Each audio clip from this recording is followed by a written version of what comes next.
Just for accidentally hurting some street thug, he got targeted by the mob. He finally managed to shake off the guy in white, but the very next second,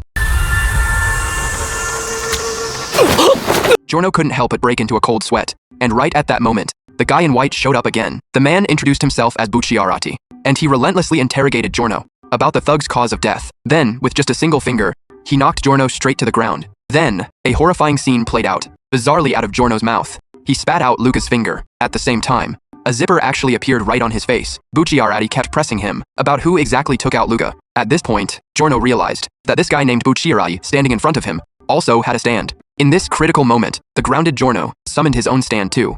And before this, he had never used Gold Experience to fight a human. The exact moment Bucciarati lunged at Giorno, Gold Experience perfectly blocked his attack. Right after that, it smashed a punch straight into Bucciarati's chest. The massive force knocked Bucciarati flat on the ground. And when Bucciarati got back up, he found that not only had his strength surged, but his movements had also become incredibly agile. It felt like he was totally reborn. But when he swung a punch at Giorno, he realized he couldn't even touch Giorno's body at all.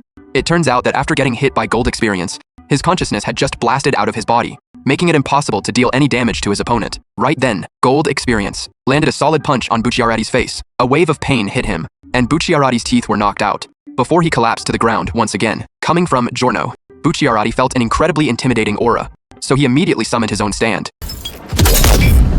After a brief exchange of blows, Bucciarati's power clearly had the upper hand.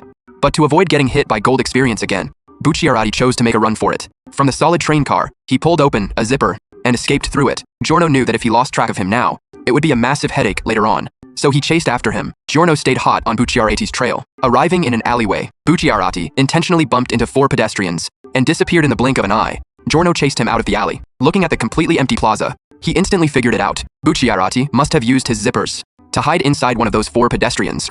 But as for whose body he was actually hiding in, he couldn't help but fall deep into thought.